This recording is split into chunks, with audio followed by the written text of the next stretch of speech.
Hi friends, this is Shanmukh. I'm a SQL beginner. So in this video, I'll show you how to log into any domain. Okay, the organizations usually servers will be placed in any of the domains. Okay, so in case if you want to log into that particular server, first of all you should be a member of that particular domain. Okay, so we'll have different domains in the different organization. Sometimes depends upon the organization, sometimes depends upon the projects they are going to create the domain, depends upon the environment they are going to create the domain. So different domains will be there in the organization. Imagine if they gave you one login name, something like first name dot last name. Okay, your first name dot last name. Okay, they gave a login like this. Okay, so it doesn't mean this login will work in all the domains. Okay, so you have to check with them, you have to check with your colleagues what and all domains are there, what are the names of those domains and all. So you cannot logged in with one username or login name from one domain to another domain. Okay, imagine if this domain is created in the XYZ, if this login is created in the XYZ domain, XYZ domain. Okay, you are able to log into only this XYZ domain only using this your a login. So doesn't mean if you have a login name means you can log into all the domains. No, it's not correct. Okay, you should have each login for each domain. Okay, so in case if you want to log into the machines, okay, for a specific domain, what you have to do is you have to type your domain name first, xyz backslash your first name dot last name. Okay, this is how you have to log in. Every time you have to specify the domain name.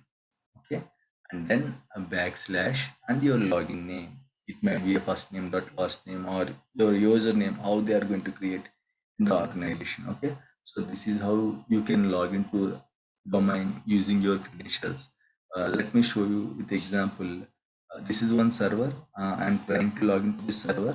Okay, so if you see here, Infosys slash administrator, actually Infosys is a domain name. If I don't specify any name, actually, like while trying to log in, okay, so if you see here, you just click on switch user. Okay, let me show you that.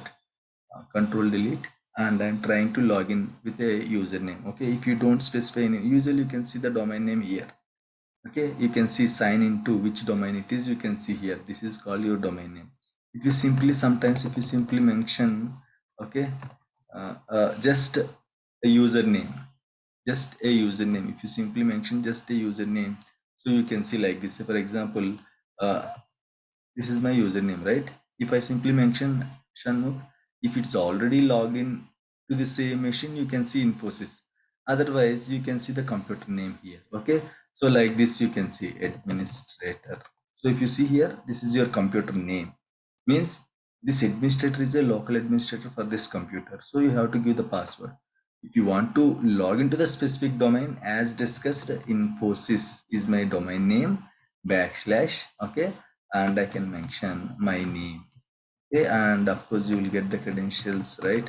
You have to mention your, of course this name is not there, that's why it is throwing the error. Okay, so if I go with any administrator like that, we can see the login process, and I'm trying to log in with administrator. So this is how you are able to log into the machine with the by specifying your domain name and username. So again, usually people will do a mistake. They're trying to log in with the same account in other domains also.